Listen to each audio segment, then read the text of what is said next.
السلام علیکم. میں اس وقت ہمارے بدر منیر صاحب جو ہیں ان کے ریسٹورنٹ پہ بیٹھا ہوا ہوں, اور بدر منیر صاحب کی مہربانی. یہ دیکھیں آپ, سر شکریہ آپ کا, آپ نے یہ دودھ پتی چائے ہمیں پاکستانی پلائی ہے, وہ بڑا مزہ بھی آیا. یقین کریں کہ سی فوڈ ہم نے کھایا, ڈاکٹر طارق صاحب نے کھلایا, اور ابھی ہم چائے پی رہے ہیں. اور جنرل ایشوز پہ ہم بات کر رہے تھے. رفاقت بھائی بھی ہمارے ساتھ موجود ہیں.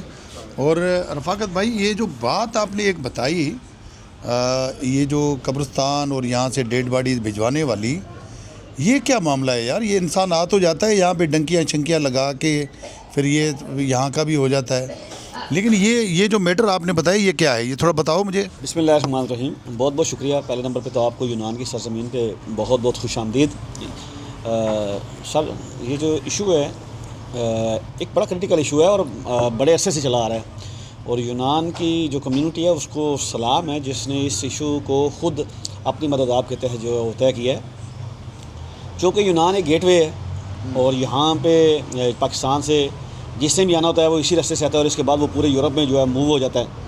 تو یونان میں جو ڈیتھ ریشو ہے اموات کی, یہ دوسرے یورپ کی نسبت بہت زیادہ ہے. اور چونکہ پاکستان انٹرنیشنل ایئر لائن کا آپریشن یہاں سے فضائی آپریشن بند ہے, تو پھر مجبوری بن جاتی ہے ہمیں دوسری پرائیویٹ ایئر لائنس کو ہائر کر کے. پی آئی اے عرصہ دراز سے یہاں پہ نہیں آ رہی. کب سے تقریباً اندازہ؟ سالوں ہو گئے ہیں. سالوں ہو گئے, یعنی کہ کہہ لیں کہ سالوں ہو گئے ہیں, تو 10 سال سے زائد ہو گئے ہیں. پھر کیسے لے کے جاتے ہیں؟ تو پھر اس کے لیے جو ہماری جو کوشش ہے اور جو ہمیں زیادہ سوٹ کرتی ہے وہ قطر ایئر لائن ہوتی ہے. یہاں سے ہم اس کو دوحہ, اور دوحہ سے پھر اس کو اسلام آباد اور دوسرے شہروں میں ترسیل کرتے ہیں. لیکن اس وقت اس پہ بھی قطر ایئر ویز پہ بھی ہمیں سم ٹائم ایشو آ جاتا ہے کہ اگر بندے کے پاس پاسپورٹ نہیں ہے تو وہ کراچی نہیں لے کے جائے گی, وہ دوسرے سٹیز میں لے کے جائے گی. یہ ان کا ایک اپنا پیٹرن ہے کہ ان کا کراچی نہیں جائے گی. تو اس کے لیے جب بندے کے پاس پاسپورٹ نہیں ہوتا تو پھر ہم ان کو لاہور یا فیصل آباد ترسیل کرتے ہیں.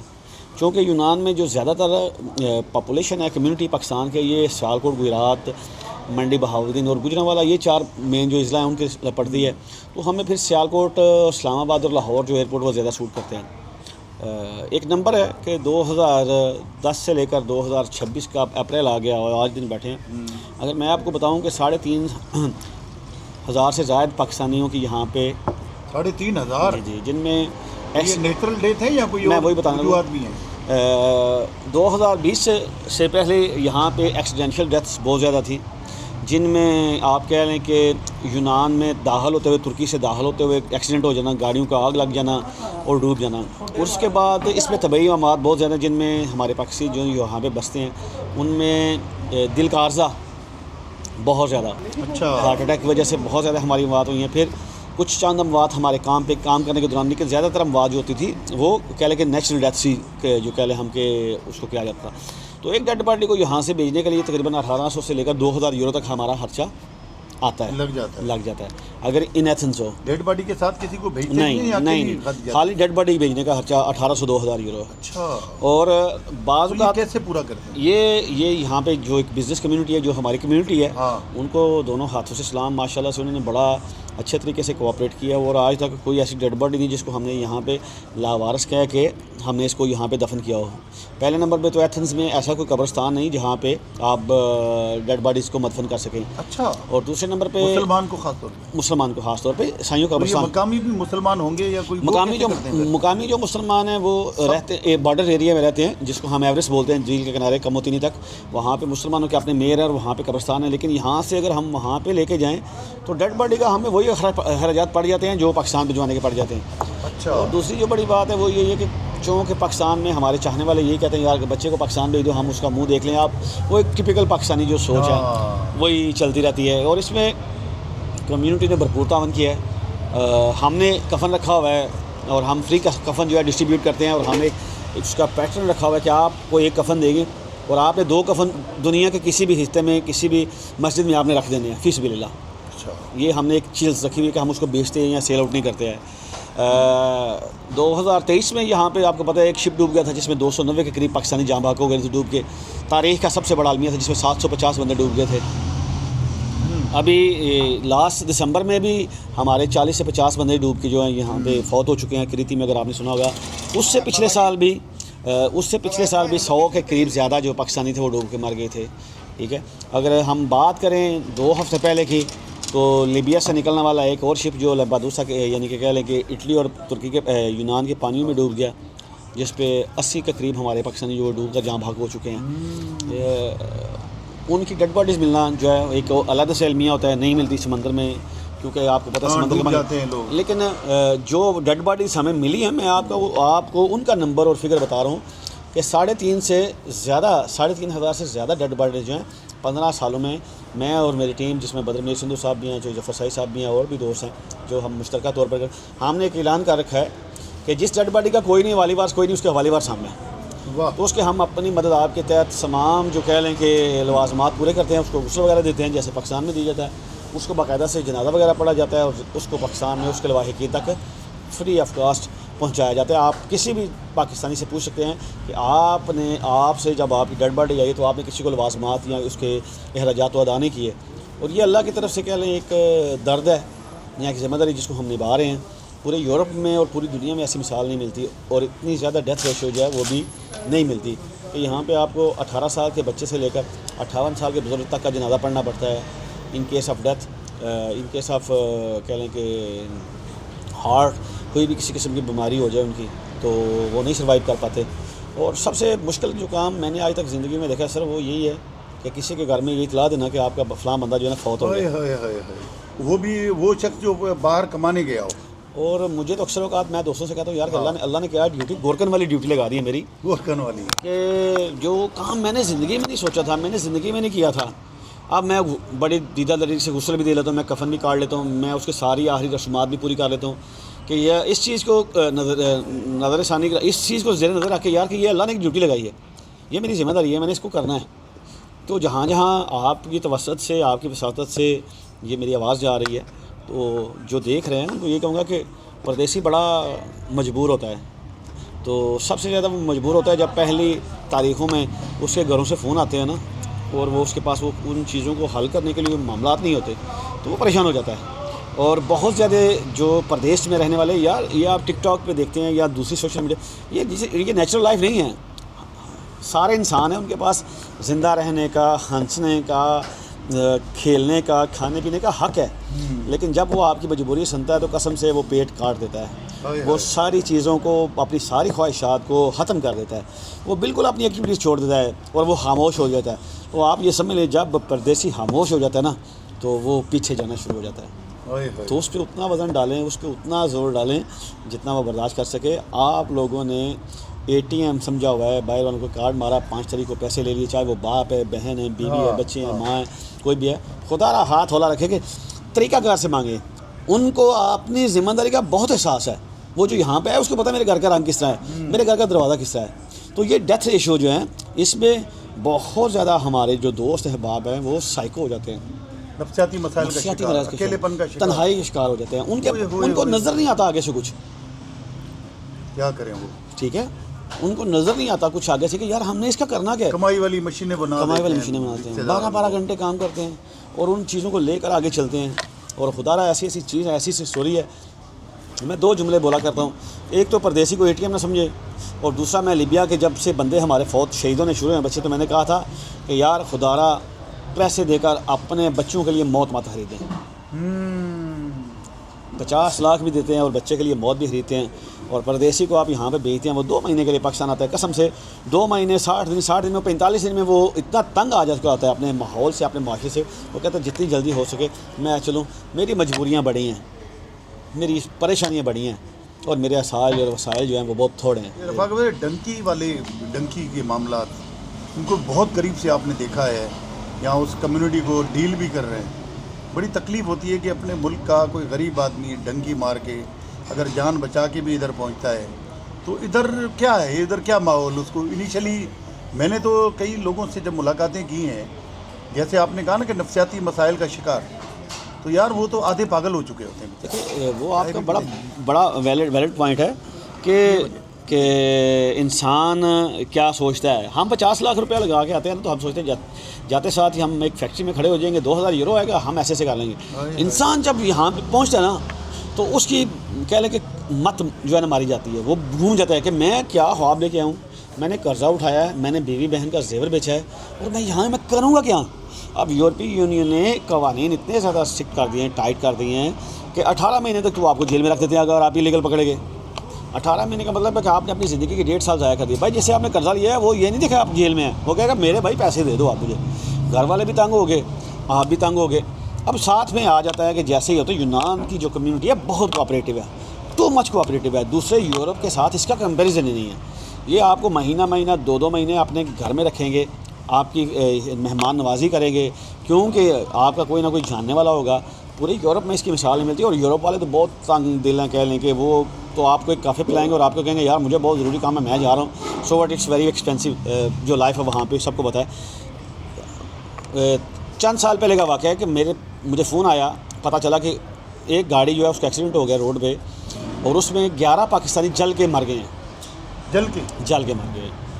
تو میں نے اس پہ تحقیقات شروع کی, میں نے بات چیت شروع کی, دیکھا میں تو کرتے کرتے مجھے پاکستان سے ایک فون آ جاتا ہے کہ ایسے ایسے میرے 2 بچے ہیں اور ان کا پتہ کریں. جب میں نے اس پہ ڈیٹیل بات اس پہ تحقیق کی تو پتہ چلا اس عورت کے 2 سگے بیٹے 19 سال اور 17 سال, اور اس کا ایک سگا بھتیجا 18 سال, یہ تینوں اس میں. اب آپ سوچیں کہ وہ ماں فون کر رہی ہے مجھ سے ویریفائی کرنے کے لیے کہ اس کو چوٹیں زیادہ تو نہیں لگی, تو مجھ سے اس پیٹرن نہیں بن رہا اس پیراگراف کا کہ میں کیسے اس کو ایکسپلین کروں. اور پھر جب میں نے اس کو ایکسپلین کیا, جو اس عورت نے مجھے گالیاں دی, جو اس عورت نے اپنا غصہ مجھ پہ نکالا, یا جو اس عورت نے مجھے کہا, اب بات دیکھے کیا ہوا ہے. بچے ادھر مر گئے ہیں, باپ جرمن میں ایلیگل ہے, ماں پاکستان میں ہے, اور ان کا والد وارث کوئی نہیں ہے. وہ میری زندگی کی تاریخ کا سب سے کہہ لیں کہ تکلیف دن تھا کہ میں نے 5 جنازے اپنے سامنے رکھ کے پڑے. کیوں آگ کیوں لگی تھی؟ بس گاڑی ایکسیڈنٹ ہو گئی, اوور سپیڈ تھی, گاڑی ایکسیڈنٹ ہو گئی, دروازہ لاک تھے, باہر سے لاک تھا, وہ گاڑی ایکسیڈنٹ جیسے لگی گاڑی کو آگ لگ گئی. ان بچوں کے پاس نکلیں گے وہ بسم ہو مار کے آ رہے تھے. بہت سارے ابھی بھی 10 سے 12 ہزار بچے جو ہیں 20-25 سالوں میں مسنگ ہے between Pakistan and Europe. Missing ہے تقریباً 15,000 سے زائد ہیں جن کا پتہ ہی نہیں ہے, فگر آؤٹ ہی نہیں ہے. یہ کوئی سمندر میں ڈوب گئے, کوئی مر کھپ گئے, کوئی. میں صرف آپ کو 2023 کا واقعہ بتاتا ہوں کہ جس میں 290 تو فگر میرے پاس ہیں کہ جس میں 290 پاکستانی ایک ساتھ مر گئے تھے. 290 78 تو آج سے ہے ایک ہفتہ پہلے قبل مر گئے. تو میری جو والدین سے ہمبل ریکویسٹ ہے, بھائیوں سے ہمبل ریکویسٹ ہے, اور بالخصوص جو بچے ہمارے ٹین ایجرز ہیں اور یہ دیکھتے ہیں میرا بھائی یا میرا ہمسایہ وہاں پہ جا کے سیٹل ہو گیا اور ٹک ٹاک بنا رہا ہے, سمندر پہ گھوم رہا ہے, یار بائی گاڈ ریالٹی بالکل اسے کے اگینسٹ ہے. اگر وہ ویکینڈ پہ ایک فوٹو سوشل میڈیا پہ ڈال دیتا ہے تو وہ ایک لائف نہیں ہے, ریئل لائف نہیں ہے. کبھی آپ اس کے 12 گھنٹے دیکھیں تو صحیح نا, 12 گھنٹے میں کرتا کیا ہے, کماتا کیسے ہے, آپ کو کیسے کرتا ہے. یار آئی فون بھیج دو, یار یہ چیز بھیج دو, یار 5 چیز بھیج دو. بھائی اپروکسیمیٹلی یہاں پہ جو ہے سیلری 1100-1200 یورو ہے, 1000 یورو ہے. 1000 یورو میں وہ اپنے سارا اکوموڈیشن نکال کے اس کو 600 یورو بچے گا, 2 لاکھ روپے پاکستانی مان جائے گا. ایک آئی فون لینے جاؤ وہ 1200 یورو کا ہے. پھر آپ ایک تو نہیں ہے نا, اس کے بیوی بچے بھی ہیں, تو ان کی ایجوکیشن ہے, ان کے کمرشل یوٹیلیٹیز بل بھی ہیں, ان کا کھانا پینا بھی ہے, تو کیا بچے گا. اب چونکہ سارے دوستوں کو پتہ چل گیا تو میں یہی ریکویسٹ کروں گا آپ کے وساطت سے, یار کوشش کریں, اچھی پڑھائی کریں اور لیگل طور پہ آئیں.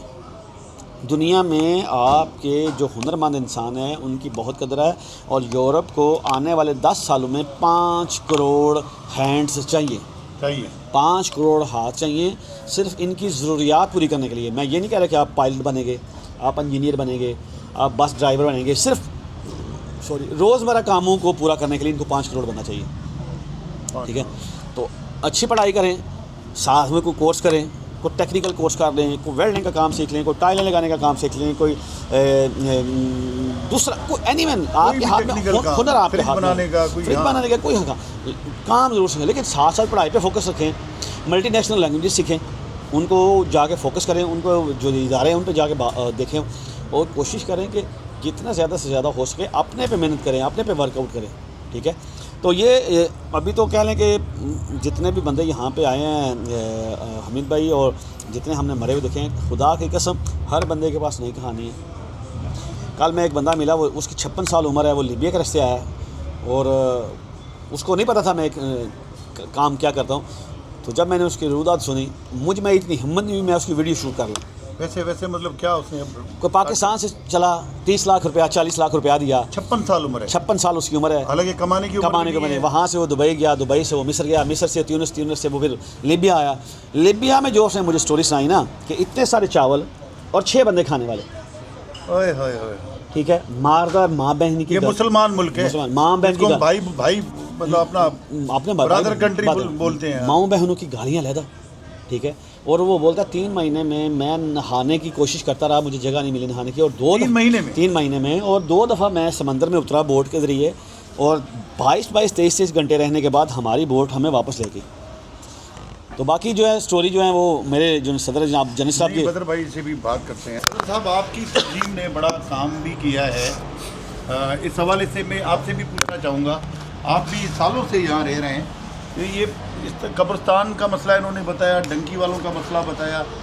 آپ سے بھی بہت سارے ایسے واقعات وابستہ ہوں گے، کچھ ایسے دکھ دائق قصے جس سے ہمیں سبق سیکھنے کو ملے، وہ ہم آپ سے جاننا چاہیں گے. بالکل، جیسے مرزا صاحب نے کور کیا، بتایا آپ کو کہ ڈیڈ باڈی کے حوالے سے واقعتاً بہت زیادہ ایشوز یہاں پہ ہیں، اور بدقسمتی سے کہہ رہے ہیں کہ اس کو حل کرنے کے لیے نہ تو ہمارے پاس کوئی سیٹ اپ ہے، نہ کو سفارتخانہ پاکستان کی طرف سے، نہ پاکستانی گورنمنٹ کی طرف سے، اور نہ ہی یہاں پہ پاکستانی تنظیمیں موجود ہیں جو اس مسئلے کو حل کر سکیں. ایمبیسی کچھ نہیں کرتی؟ ایمبیسی جناب وہ ایک سادہ سا ہے، انہوں نے ایک سسٹم کر رکھا ہے کہ جو لاوارث میچیں وغیرہ جاتی ہیں یا جن کا رابطہ ان سے ہوتا ہے تو وہ پاکستان میں بھیج دیتے ہیں ان کے گھر والوں کو ایک لیٹر کہ آپ زکوٰۃ اچھر کمیٹی کے پاس جائیں اور وہاں سے وہ لے لیں، تصدیق کروا دیں کہ ہمیں زکوٰۃ لگتی ہے تو پھر ہم آپ کو جو ہے نا وہ پیسے دیں گے. یہ کیا بات ہے؟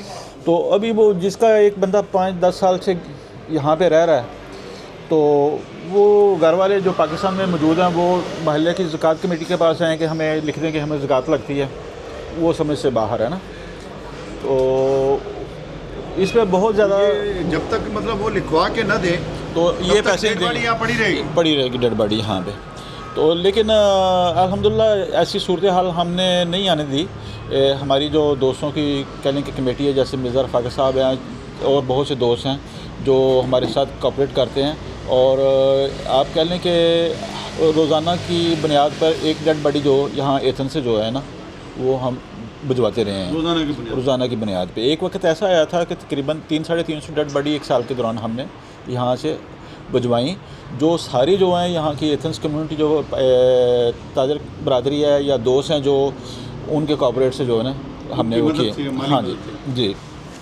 تو واقعتاً مسائل ہیں، جہاں ایک طرف کمیونٹی کے ذمہ داران کا نہ ہونا، سیکنڈ جو ہے کہ سفارتخانے کی سطح پر سوشل ویلفیئر سسٹم کا ایکٹیو نہ ہونا اور انفارمیشن نہ دی جانی، وہ بھی کافی مسائل جو ہے نا وہ کریٹ کر رہی ہیں.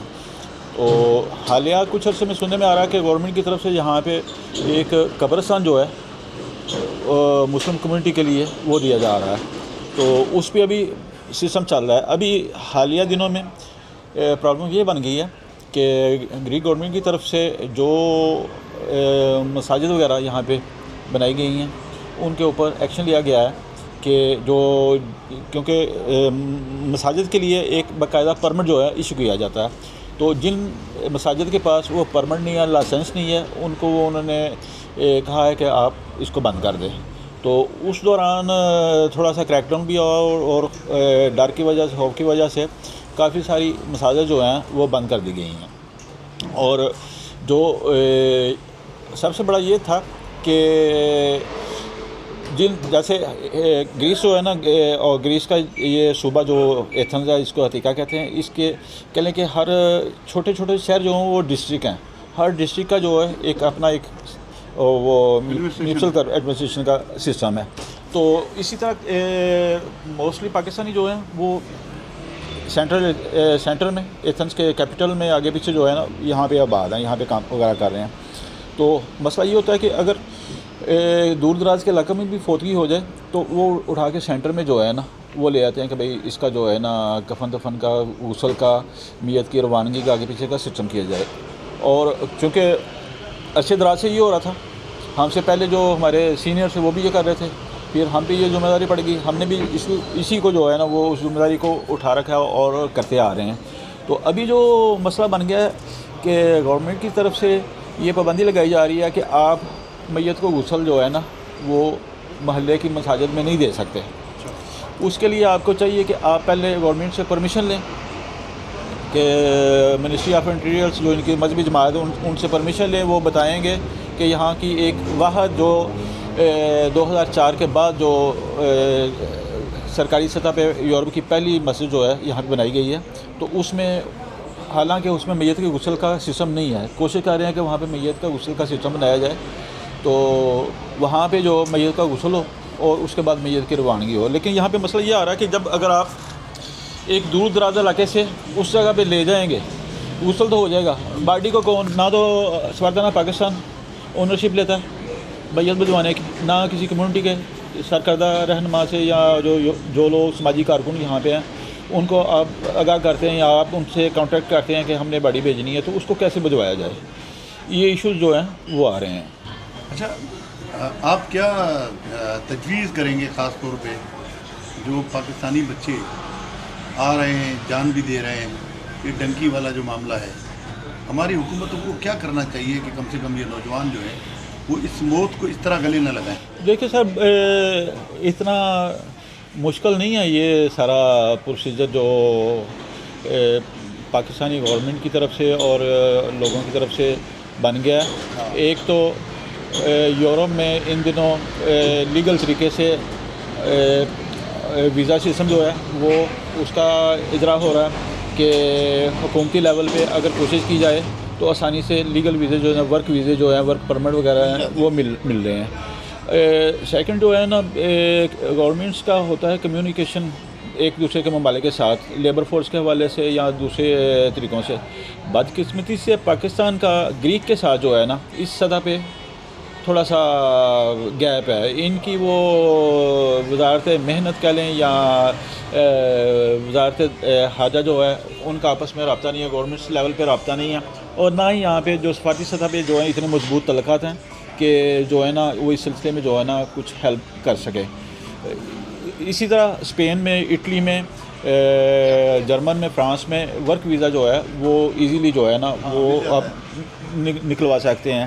لیکن مسئلہ یہ ہے کہ ورک ویزے پہ آنے کے لیے آپ کو تھوڑا سا اسکل, آپ کی اسکل جو ہے نا ہونی ضروری ہے. اگر پاکستان میں ٹریننگ انسٹیٹیوٹ اور اس طرح کے کچھ ادارے کام کیے جائے جہاں سے تھوڑی سی لوگوں کی ٹریننگ ہو جائے, ڈپلوما کورسز ہوں اور لینگویج کورسز تھوڑے سے تھوڑے ہوں, تو اس سے کافی زیادہ ہیلپ مل سکتی ہے اور اس سے یہ ڈنکی کا سسٹم جو ہے نا کافی حد تک ختم ہو سکتا ہے. زبان کا مسئلہ سر کیسے پیش آتا ہے یہاں کے لوگ؟